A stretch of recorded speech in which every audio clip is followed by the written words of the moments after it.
Welcome to the Big Biz Show, featuring insight, analysis, and a lot of stuff that's none of your business. Hold on. This is the Big Biz Show. I think it is their business. Making the markets work for you.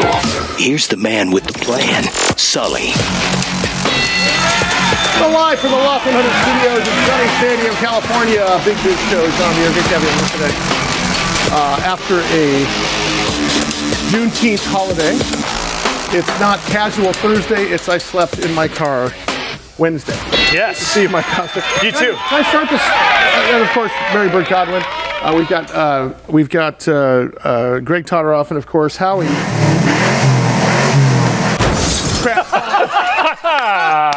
What's up, Crash? How you doing, bud? Hey, can I just tell you how? welcome to the show. So I have two of the same vehicle, and these vehicles are what would be considered. I live a very blessed life. I got luxury vehicles. One's for the little lady, and then one's for me. And I let Howie, when he is in town, borrow the cars. Now, keep in mind, Howie lives in New York City. Yes. New York City is a walk-in town, right? Oh yeah. What's the one rule you live in New York City? You don't buy a car, right? You don't need a car. Don't do anything. Yeah. So when you live in California, born and raised in California, first thing you think about is insurance. Is my car going to wind up on Carfax so I can't, resell it? Sure. Will my insurance be canceled? All of which is a mystery to Crash Font over here because he's never had to think about it. No, it's been many years since I've had a. So one of our guests was in town one time, and Howie thought it would, the guy was enamored with the car. Howie took him out to dinner because, of course, I don't do that crap. So he lets him park the car in an underground parking thing. Now, in California, what's the one thing you get nervous about? Parking underground. Why? Because of the concrete. Yep. Right? Yeah. So Howie let the client, and what did the client do? The client joinked it. Oh man. So that was round one. That's fine. It was only, because Everybody makes a mistake. By comparison, it was only $8,000. It was only $8,000. Much of anything. It was only $8,000 anything. You didn't do anything other than give my car away. Were you out in the sun yesterday? Because you're really red right now. and you didn't do anything other than give my car to somebody without asking me anything. Okay, but then there was, I'm gonna take Crash's side here, because, and by the way, the word crash is not necessarily a bad thing. Me and Mike, one of our most beloved characters in film is Crash Davis. Absolutely. From Bull Durham. Yeah. Kevin Costner played Crash Davis. We love him. But Howie's actually Crash. So Howie, we're talking about something. He's on his way down to Biocom conference. Okay. And Howie says, let me pull over so I can concentrate while I'm talking to you. So he does. He pulls off the freeway, pulls into a parking lot.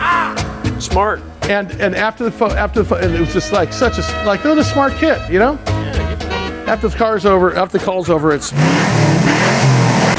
as he's backing up 3 feet into another car. Ooh. Now, I can't blame the kid because he did everything right. But let me tell you how they get you.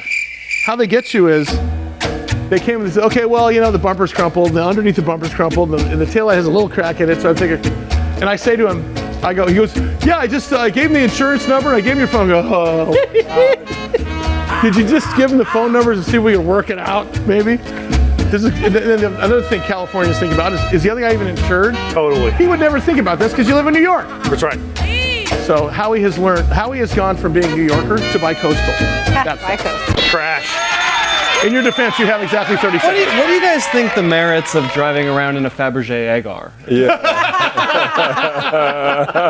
I mean, let's get something that's like $50 there. I mean, well played, young man. It is. That's true. Well played. Those are first world problems. I can't believe he drove my luxury car and he crashed it. No doubt. Yeah. And he crashed it into a 1975 mobile. Yeah. That was lucky. Oof. Sorry about the edit, Jared. Good show. Oldsmobile, that's what you said, right? We need an Oldsmobile. Yeah. It was a pacer. We're going to talk about U.S. household expectation about real income and our consumer confidence coming up here. And I think we got some film from Biocom post-accident.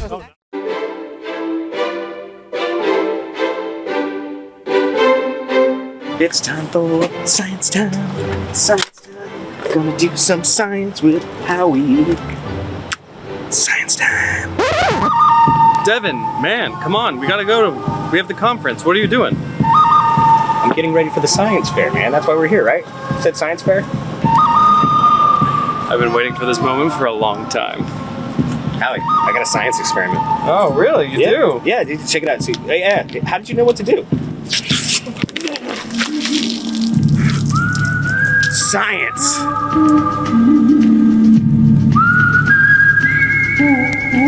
We're here at the Bio International Conference 2024. We have another interview with a great company, Evaxion Biotech. Is that right? If I could just ask you both to briefly introduce yourself. Thank you so much for your time. Thank you so much for having us here, Harry. I'm Christian Kanstrup. I'm the CEO of Evaxion Biotech. And my name is Stina. I'm a director at Evaxion Biotech. Evaxion is a quite unique company in the sense that we were founded back in 2008 as an AI company with the objective of decoding the human immune system. And you can say 2008, people were looking at the two co-founders, smiling a little bit, thinking, we actually don't know what AI is, and you can't even use that for developing new drugs. Of course, fast forward to today, the world is completely different now. That we have actually both a lab and an animal facility to not just do the AI testing, but also validate it in-house. So we have a pretty fast turnaround time from AI to validation. So, Howie, it's day 2 at Bio Conference, and I've learned a lot about bio. Oh, really? Name one thing you've learned. You haven't been paying attention at all. Hey, how you guys doing? Hey, good. What? Exactly. That's what I thought. We're back at Bio 2024. This is a frequent guest of the Big Biz That's Show, James but Saperstein. We're glad to see him here. Mr. James Saperstein, thank you so much, sir. Thanks for having me. Programming note, frequent viewers will know that First Wave Bio has actually changed to Intero, and the new stock symbol is ENTO, Intero. Do you talk to us a little bit about the presentation you gave at Bio earlier today, why you're here, and just anything exciting going on here from Intero? Sure. So let's talk about the name change first. We decided to move over from First Wave Bio once we merged with Immunogenics because we now have 4 products for gastroenterology. So we wanted to make it more about gastroenterology. So Intero means whole in Spanish, but Latin, but it also means intestinal or gastrointestinal. So any investor that's looking at this will know Intero Therapeutics has to be a gastroenterology company. Well, I know you won't say it, but folks, we were actually outside of the presentation and it was swarmed afterwards. A lot of partnerships potentially and a lot of interest. Is that correct? That's correct. A lot of interest. I think I said it on the Sully show before. We do have a potential partnership with a large pharma company. We've met with them again. The interest continues. It's a lot stronger and tighter than it's been in the past. How important is a conference like Bio an opportunity where everyone gets together? I mean, you're using it as an opportunity right now, as you just said, but could this be done via Zoom? Could you be doing this on phone calls, I guess, or is it just much easier here? Well, look, I'm biased. I'm on the board of Bio, so this is my 15th or 16th meeting. I really think these meetings are important. You cannot do this in Zoom. I mean, you can walk down any aisle, you're going to run into 4 or 5 people that you've known over the years, and you're going to learn something. You're going to learn something new. You're going to come up with a new idea, maybe a different way to write a strategy that you hadn't thought about. That doesn't happen if you're not meeting in person. And I'm sure you can sense it for me, just the excitement of being here and being around my colleagues and people in the industry, there's nothing like it. That's what gets me excited. It's the journey right now. Yeah, and long-term shareholders, I'm sure, are going to be rewarded, and of course, the patients' outcomes and lives are going to be changed. So, thank you so much, sir. Thanks for having me. Of course. This has been the Big Biz Show. Oh, Howie. Oh, geez, dude. Taking over. Man of leisure. Man of leisure. Well, he's no NASCAR driver, I can tell you that. It is the Big Biz Show live from the Loft 100 studios. Hope everyone's doing well. Thank you for being along for the ride. Costa, Marybird Godwin, Greg Todoroff, our man Sully, and our new friend, Crash Font. I like the ring. It does have a ring. Crash is a good name. I love Crash is a great name. Rip's a better one. Rip? I had a good friend in high school named Rip Fritzer. Oh, wow. Great football player. His name was Rip. Well, Rip. and you know what the That's a cool, great the name. cool thing is? Howie didn't walk in one day and say, "Hey, everyone, call me Crash." No, He earned it. He earned it. Oh, yeah. He got it. We attached it to him. A little bit of I would have rather have him called Bump versus Crap. Bump. I like Bump. Bump Bailey. It's more of a fraternity. Yes. Here comes the Day Trader Trio.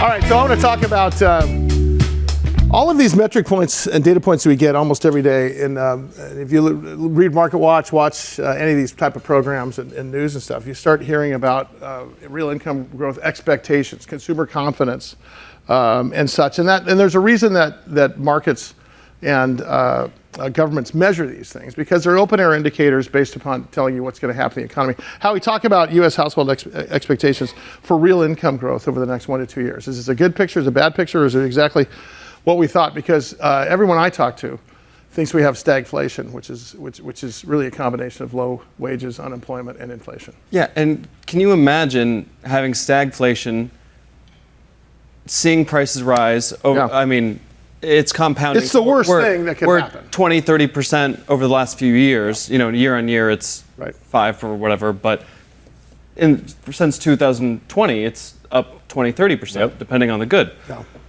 Compound that with, then you also don't see yourself getting a raise, and in the future you don't think you're going to get a raise. Right. We're in the worst situation as far as that, the income expectations people have, since before even 2009. Wow. Which says a lot. Yeah. I mean, the whole economy came down, and this is just bad policy. There's not been a crisis. It's a slow-moving crisis. So this is the deepest decline since 1980, right? Wow. That's 50 years almost. Think about that. I mean, it's so the expectation is we're capitulating at this point. Yet markets seem to be going up still, which is a reason why I always say the income, the economy is not the stock market. 100% of us take part in the economy. 47% now post-COVID take advantage of the stock market. It was a little higher. It's a little higher now than it was pre-COVID. Pre-COVID was about 42%. So really, the consumer's assessment of their overall financial situation is dropping as well. So it's not just income; right. it's their situation, and that's dropped the lowest since 2022. Talk about that. That has to do with consumer confidence as well. Yeah, I mean, none of these metrics look great. They're at a 2020 low. Right. Not good. And let me just ask you guys, it's kind of macroeconomics 101. We always talk about when you're first learning economics, what moves demand, what moves prices, and it's going to be supply and demand, but a demand mover is not your actual income, not your actual savings, your expectations for the future. So if you think that you're going to win the lottery, or you know you're going to win the lottery in a year, you might start spending a little more and not save for the future. But do you guys act like that? And a great example of that is when we start getting hit stimulus. Yeah. Stimulus, you knew you were right. going to have more money. What did people do during COVID? They were scared and they knew they were going to get more money. Yep. So they hoarded cash and paid off their debts. Right. We had the lowest amount of consumer debt during COVID, believe it or not, and the highest amount of savings. Also the highest incidence of alcoholism. Yeah. So was the government's thought, hey, stimulus, you guys are going to go out, you're going to spend this, and we're going to kind of jumpstart the economy. Didn't one smart bean counter think, wait a second, these people just might sock this away, they just might pay off their bills, and it's not going to turn out the way you want it They were to? putting it into the market. I thought people were spending. No, this is what happened. During COVID, when we had the first stimulus, you had to do stimulus because people lost their jobs. People had to pay the rent. So so what was happening was that the 18 to 20% of people that had to pay the rent paid the rent. The rest of the folks used your fear and greed philosophy, and the market, as we know, runs on fear and greed. If you think in terms of that, people paid their bills off early, paid down their credit card debt, and socked some money away at the side. Then we got a second stimulus. What did we start doing? To his point, we started shopping. We saw shopping like we haven't seen. And our credit was not affected because we were using the cash to do so. Now, if you look in terms of supplying the system with money, it's called money flow, okay? Money flow going back to 1918 in this country. If you pump money into the system, whether it's for the Great Depression, the Great Recession, COVID, whatever, and you do it because you think you have to, the first time works fine. The second time, is what's sketchy, and the third time threw us into what we are in right now. Okay. And if you follow a chart, a point and figure chart like this over time, so let's call this COVID. Money flow went up to here during COVID, then it went up to here a year later, and then a year and a half later it went up to here. What follows money flow? Interest rates. Yep. Interest rates. And inflation. And inflation Yep. because of interest rates. And so the idea is the Fed is tasked with lowering inflation, having decent interest rates, and the maximum employment rate. Well, 70% of our economy is based upon consumer spending. That's a good thing. But when you have nothing but consumer spending and no supply, so you have a demand problem and a supply problem, what's going to happen? Prices are going to go up even further. And that's what's happened here. And here you are. Thank you, administration. Not to get political. You may not like Donald Trump, but you should like what he did and what Ronald Reagan did and some of what Bill Clinton did, whatever side of the fence you're on. From the Loft 100 studios in sunny Southern California, it's the Big Biz Show. Thanks for being along for the ride. We're also in over 175 countries, all the ships at sea on the American Forces Network. Along with Mary Bird Godwin, Greg Todoroff, I'm Costa, the man right there. Sully. Oh, how we doing? We're good. Hey, can I quickly give you back your bag of Funyuns? Where'd you get that? Well, when you were under the weather the other day, there was a package right there where you have all your notes and pens. I believe someone brought that to us. I don't know. This could not be the same bag of Funyuns that I had sitting in my car seat. Remember that you guys busted me on? Probably the same. Don't you? Do you carry, just fairly, do you carry snacks? Hell yes, I do. You carry snacks? What? I never know when I'm going to get caught in a blizzard and there's going to be not any food or anything. I need nutrition. No, we may be 100 million TV homes or better in this country, and along with Armed Forces Radio in every country, like 175 countries. Right. One of our favorite things on the show, and we've got a number of good things happening today, is when we get emails from our viewers across the country and emails from our listeners across the world. About companies they want us to interview, and of course we interview everybody from celebrities to authors to purveyors of Funyun products to publicly traded companies, and every so often we get to talk to a CEO.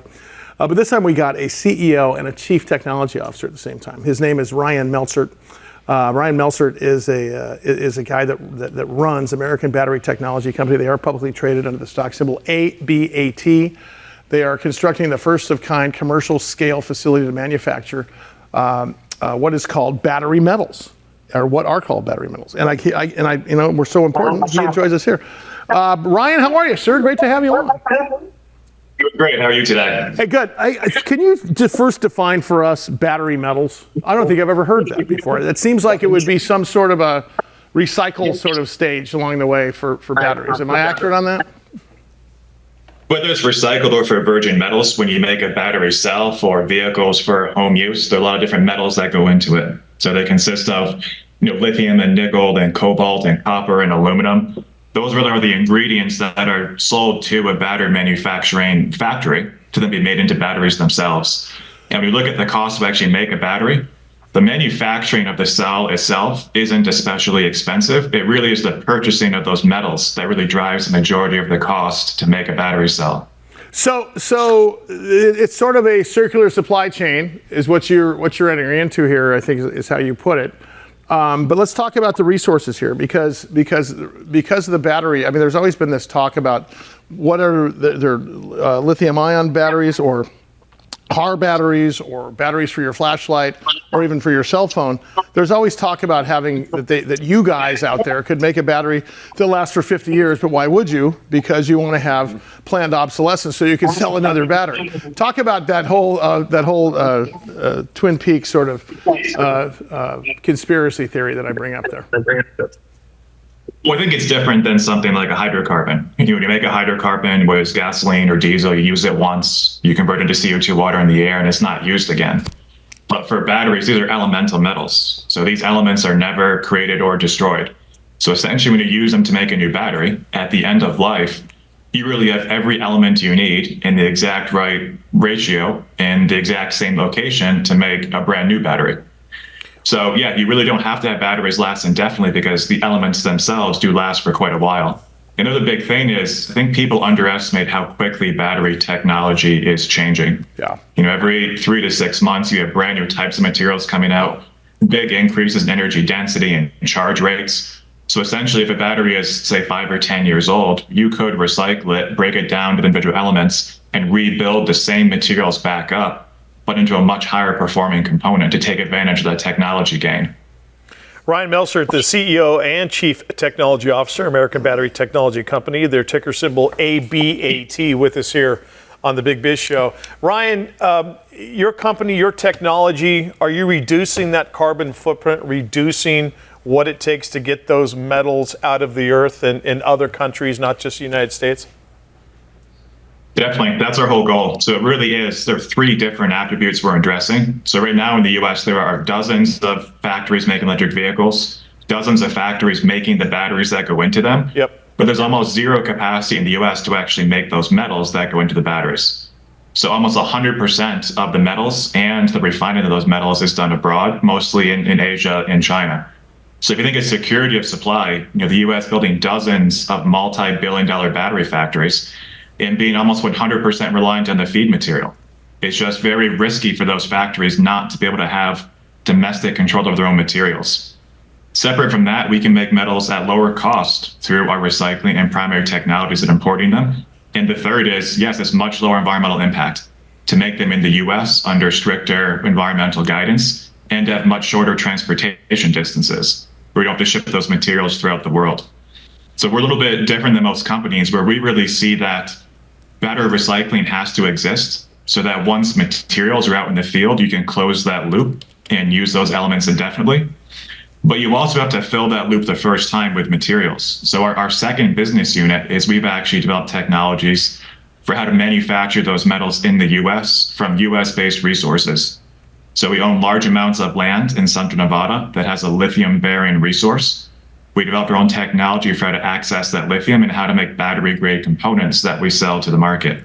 So we both have our recycling unit to keep metals in the field, and then this low-impact process to actually make the metals from U.S. resources in addition.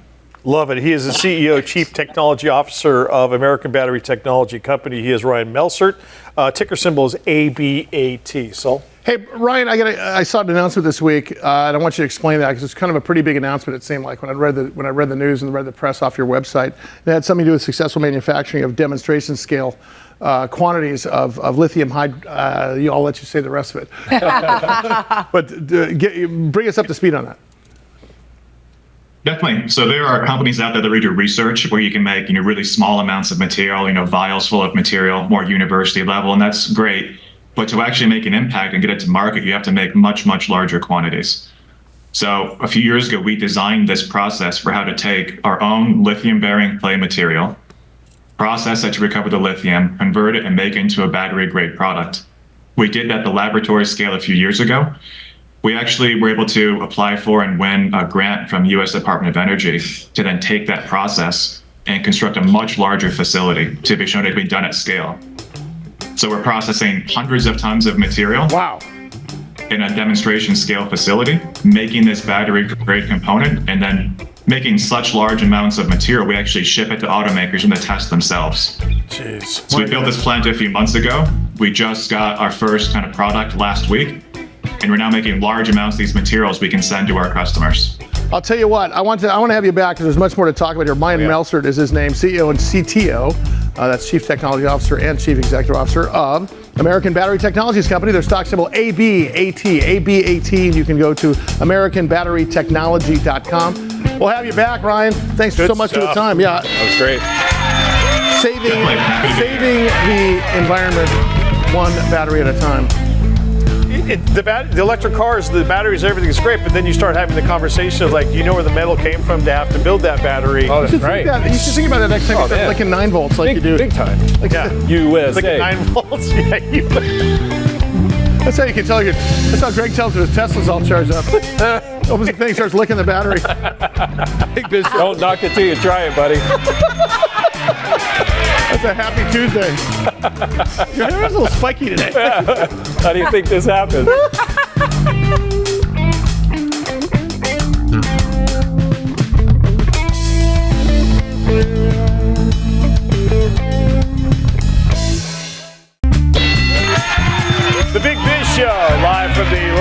100 studios here in sunny Southern California. Wherever you're watching, wherever you're listening, thank you for being along for the ride as usual. Mike Costa, Mary Bird Godwin, our executive producer, Greg Todorov, and behind the bar, Sully. Back. Oh my gosh. So you'll notice that we are all wearing very fashionable lenses. In fact, Greg earlier and Mike were doing a photo shoot for the Highlander here in San Diego, and their poses were like this. Mike was doing this one. The Highlander. Wow.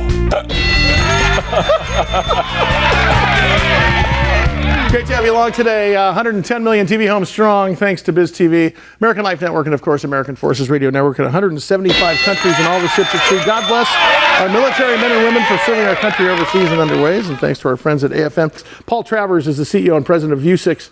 Their stock symbol VUZI, and you've heard about the Vuzix smart glass. Is it a smart pair of glasses? Yes. Is that what we call it, smart glasses? That's exactly what they call it. So what I am seeing here, and hopefully Jared can bring up some B-roll of this, is I'm looking at a demo of what it would look like if I were in let's say a Costco, and I wanted to scan an item that I was looking for. Okay. It tells me the aisle it's on, the price it's on, how many are left, and I can go right there. Or the next demo shows that I am in the operating room, and there was a lateral incision made on this patient. This is their blood pressure. This is their pulse rate, so on and so forth. And then they have a demo where I could actually turn counterclockwise 90 degrees a faucet, and then suddenly it shows everything about it. And Paul, I'll let you take it from there, because I can tell you, first of all, they're cool looking. Yes. Number one, you can't tell them any difference in a pair of reading glasses, and I'm sure that was the idea. Yeah, and we put enough power in them so they could do things like that streaming video. You're in the operating theater, you're learning how to do open heart surgery. That requires processing power that's pretty significant. So these guys are designed to go to work. They're relatively expensive, but this was the first iteration of smart glasses that we used our waveguide optics in. And to explain waveguide optics. Well, so when you put these on, right? Yeah. Maybe you've not been in a fighter pilot's cockpit, but not many times. But let me tell you that they have this really I was in the real seat once. Did you get to go do that? In a rear? No. In the ordnance seat. I was in the ordnance seat once. Boy, I thought something. Near Mario show? Yeah, I never want to do that again. No. I remember the first 10 seconds. Oh. Then the 50 seconds to 10 seconds, and then passed out again, and then it landed. It was fantastic. It sounds like somebody was having fun with it. Oh, they were. Let me say that when the pilot looks up and through his windshield, he sees floating up in front of him, just like the heads-up display on a high-end car, right? This stuff floats out in front of you. A waveguide allows you to do that, but in really tiny form factors like these pair of glasses. So the front end of these things, you can see they look strikingly like regular glasses. They do, because I'll tell you what happened, honestly. Before the show, we decided we're all going to get on the air and put these glasses on for the show. And Mary picked up, or somebody picked up, Paul's reading glasses, thinking they were the same thing. Because if you look at them, you wouldn't look twice, really. These next generation glasses are designed to work with your phone, like a smartwatch works with a phone today. These would work with my phone? That's designed to work with your phone. That's right. So different apps on the phone. Different apps on the phone. There's a whole bunch of stuff coming from companies like the Googles of the world around AI. They're, excuse me, you imagine Alexa AI, Amazon's AI tools, all that stuff is going to be integratable through your phone. And you can imagine the best way to use that AI information is through a head-worn pair of glasses. It's not going to be through your phone. Hold the phone up, use the AI, have the camera running down the street. No way. People will put the glasses on, they'll walk down the street, paint it on the road in front of you, the directions and where to go next. Whoa. None of this stuff where you get your head jammed in your phone. Totally. I'm lost. I'm trying to figure out which way I'm going. Right, and the other piece of it was the fact that you mentioned earlier, like an app that would do an automatic translate. Someone's speaking Italian to me, and all of a sudden it comes out as English, or someone's speaking English, it comes out as Not to interrupt you, but your buddy Mike just sent you a file and an email to your phone. As you guys are talking, it's in my display, word for word, and then it pops up in the upper left. It says, Mike, I'm not going to say his last name, has just sent you a file. Because you're paired to his phone right now. Paired to his phone. Yeah. Stand down. Hold up. Guys, can we get a water for Paul, please? I got the time here. We're going to add another 30 seconds to this. No, we're good. Let's start with water. Let's start with water before we medicate the guest. You're never leaving. I was going to say that Jack Daniels probably be better. 47.15. Yeah. Oh, yes, it would be. This will help. Break it Yeah. up. That's why Smart Company called it, or Fast Company called it, business with a barroom slant, or was that Wall Street? Mm-hmm. Okay, let's go in 15. Add 45 to it. 53, 45 out. 53 what? 45. That bottle's not fake if you really do want a little glass of Jack Daniels. No, some. No, I'm Okay. I'm Three. Two. So my question is going to be this: is that if you think in terms of the AR space Yes. and the AI space, and the fact that you've got iVision Pro from Apple, that will allow you to do much like in the movie Vanilla Sky, moving around components on your computer, mixing music, or typing into a Word document or whatever. This fits in more of real life. Yeah, Is that kind of the demarcation? There's two ways to approach this problem. One is like HoloLens and Apple Vision Pro and Magic Leap. They put every single thing, including the kitchen sink, in those glasses. The problem is they're not really very usable. Mm-hmm. Yeah, no, listen, I've demoed a pair of those things because Apple is thankfully a partner here. And the problem is, unless I'm sitting next to my computer, now I can be in a different room, Yeah. but it's not like I can walk down the street and do anything with it. That's right. I mean, they show people walking down the street going like this. That's garbage. Unless they're just playing music. And what they're basically doing is adding an extra step to play music. Yeah, which is silly. and you're walking around. Look, I love the Apple Vision No, but Pro. I'm not yeah, trying to be it looks like negative, I'm but underwater. it's not designed for the mass market. It's not. Designed for that full-up spatial computing. Yes. That's going to happen in glasses that look like this, but it's going to take some time to get there. Right. Between now and then, these glasses are highly functional right now, and they're fashion forward. Do I dock these somewhere to charge them? There's Or a is there a port for them? Yes, there is. Okay. Oh, and, right there. and the Gotcha. point is, so if we brown bag label this thing, otherwise called OEM, okay, original equipment manufacturer. Yep. If you OEM this to a company, let's say like IBM, or a company like even Apple at some point, although they would have their own design team. Are you guys interfaced to the point where you got your best practices infrastructure in here? Bring me what you got in terms of AI, AR. We can. One of the most difficult parts, again, is this waveguide technology and the display engines that work with it. And Vuzix has that down. We've been at this for 26 years now, Sully. Yeah. So we have a lot of experience in the optics that go into Right. these kinds of glasses. Rochester, New York happens to be an optics center of the world. University of Rochester, Eastman Kodak Company, Xerox. So yes, we know how to turn a design from soup to nuts in like a couple of months. So you can come in, I want it to look like this, we can spin the design, and then our manufacturing plant right now, probably within a month of that, Sure.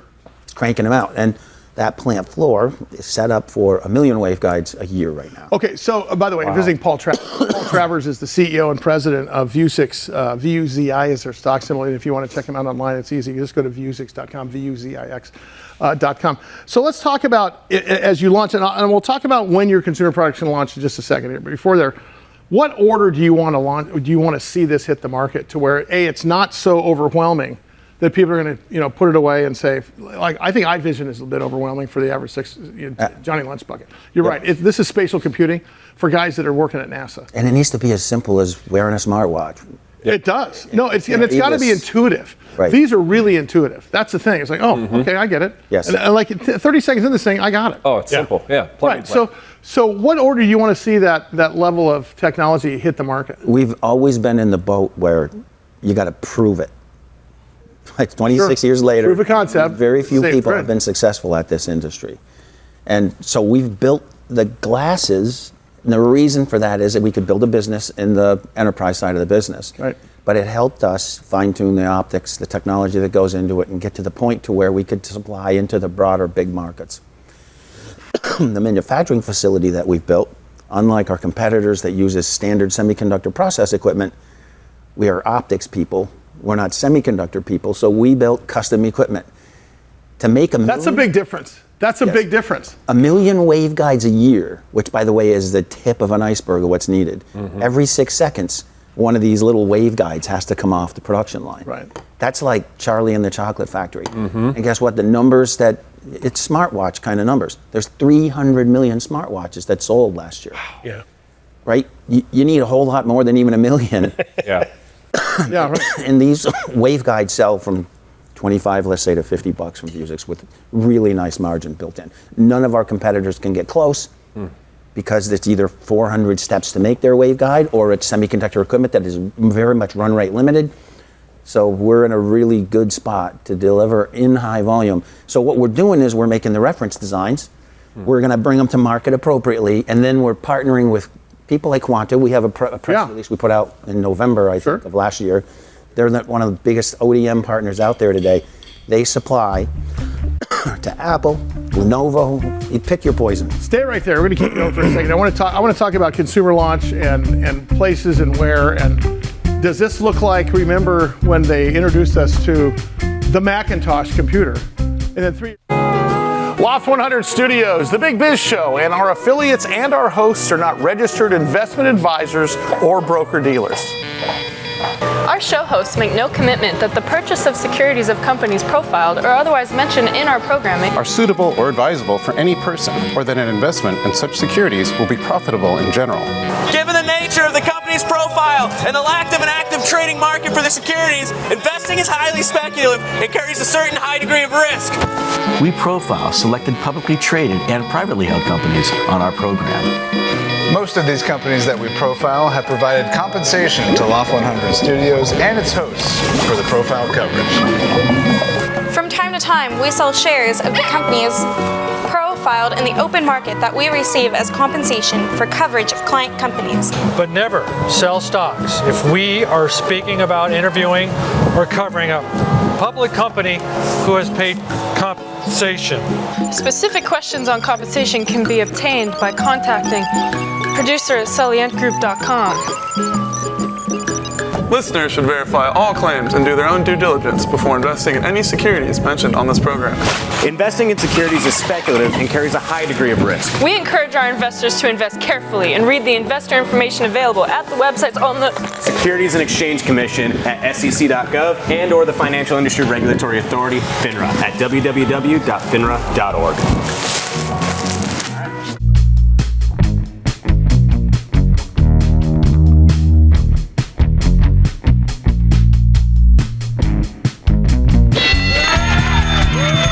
Loft 100 Studios, sunny Southern California, the Big Biz Show. Mike Costa, Mary Godwin, Greg Todoroff, Sully. Great to have you along today. 150 million TV homes strong, or 125 or 100. What if it was just like 10 million TV homes? Still Why pretty not? impressive. Thanks to our good friends at American Forces Radio Network, formerly called AFARTS, American Forces Radio Television Services. Yes. When we first got on American Forces, it's called American Forces Network now. We first got on them 16 years ago. Oof. It was called AFARTS. AFARTS. American Forces Radio Television Services. Not just AFARTS. And listen to the DTC. We are brought to you by Prudential. Let Prudential be your rock for retirement. Also brought to you by Bayer Advance. Better science, better results. Bayer is not aspirin. This Bayer Advance you sprinkle on the lawn. I learned the hard way. Cheerios. Yeah, Mike has a twitch ever since then. Starbucks Coffee is a sponsor. Starbucks Coffee, they've got one on every corner. I'm hopped up on some right now. Woo. Mike snorted some right before the show. Bloomin' Brands and their fine family of restaurants, including Fleming Steakhouse and Outback Steakhouse with their authentic Australian food. Oh, yes. Paul Travers, our guest, CEO and president of Vuzix. Vuzix is publicly traded under the stock symbol VUZI. VUZI, you can go to Vuzix.com. That's VUZIX.com. And we're looking at the sumptuous inventory of smart glasses. And it begs to ask you, when do we expect to launch? Because I'm going to get 1,000 emails tonight. Oh my gosh. Asking us, because you've been on there before, we had a lot of emails. When are these coming out? When are these coming out? Like even that model with the brushed stainless steel in the front and the black ones on the side. I mean, they're just cool looking glasses. When are we looking at these for public consumption? The enterprise business is already shipping today. Really? Unfortunately, that's a bit of a lumpy business. It takes time for deployments to happen, right? So. But it's happening, and it's growing, and we got a nice pipeline of business. The fall of the year should look pretty good. The OEM side of the business and the broader market side of the business, all that should be unfolding over the next let's say 1 year. And It's not gonna take- those contracts are being made right now in Yes. the context because basically you're serving a community that's serving the public at that point. That's a B2B play, right? Right. And some of these guys we're further along with. Some were just getting started. You know, when you design something from the ground up and you put some other company's name on the side of it, they're industrial design people. Everybody gets in the mix, right? So it takes some time. Then when you do OEM, is that criteria specific for that particular customer, or do you blue sky a design or evergreen a design that can be attached to a couple different places by switching a few things around? We have standard offerings that are so easy for us to adjust so that the next XYZ customer can get just with some simple changes. For instance, these guys are pretty sport looking. With them tinted, you'd be out riding your bike. Yeah, right. True. That pair is like a pair of Ray-Bans. Greg's not taking those off. No, I'm going to walk out with pretty these cool in them. You gotta admit. accidentally. Yes, each one of these has its own waveguide. But that said, the broader market, the mission is sexy, fashion forward. Yeah. We OEM to a bunch of other companies today. The defense markets today are going to be a great big opportunity for Vuzix. And in those cases, they're quite unique, each one. You got a guy that's using them maybe in a helicopter or an aircraft. Right. You got a guy that's using them in a suit to defuse bombs. You got guys that are using them for foot soldiers. You got guys that are looking at advanced night vision systems. You got guys that are integrating thermal cameras with the glasses. Yeah. So you can walk through a building in a fire and navigate. But the other thing is these are not as cost prohibitive as the ones they're flying an F-18 stealth bomber with. And the idea is you're going to get to that point with the military and procurement where cost is going to come up. There's no more $120,000 ashtrays on some of these on some of these transport planes, There's right? the broader market side of every industry that doesn't get served. I mean, the HUD that you were just describing is $400,000 or $500,000 a HUD. Wow. They're so expensive that that elite aircraft is the thing that gets it. But there's plenty of other places that if it could be done at a lower price, it could be there. The with respect to the B2C market, people are going to distribution points. People are going to go online to buy them. Or is that going to be marketed through in our OEM, and that'll be strictly the way it goes? We have a few different models, but when we start working with our ODM partners, they have a pile of customers that have their own go-to-market strategies, and they're either connected to the Verizons and the mobile side of the world, or they have direct sell on the web. I mean, each one of them has their own plan. You will see Vuzix offer. We're not trying to compete with our customer. What we're trying to do is show them how it's done. Right. So you will see us offer some of these products in the fall of the year and going into next year. Most of that will probably be done on our website and select OEMs that might be putting their white label name on the side. I'm sort of a dandy fella. Can you put him in a monocle? For special order people? Excuse me, sorry. That's my cost. That's okay. Yeah, Mike says furthermore a lot. Yeah, he does. We definitely could do that. We definitely could do that. Last of all, just as I want to bring it up, is your last press release talking about strategic partnership to talk about full color optical. Yeah. This is where this is going. Talk about this real quick before we let you out of here. 100%. Today, these glasses, all of them have a technology in them called micro LED. You know, you got most of these are OLED style. Sure, the monitors. Yeah, the monitors, right? They don't get bright enough. Maybe they can get to 10,000 nits of light. Right. You need 1 million nits of light to do this. And so micro LED, that's what's in here. These guys will run for 2 days on a charge, Sully. Yeah. Wow. But color's not available yet.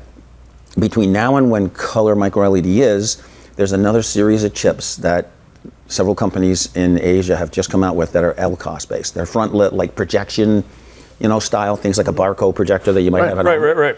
But they're tiny. You put a red, a blue, and a green LED, you shine it onto that thing. It's a little bit bigger than this, but it'll provide full color.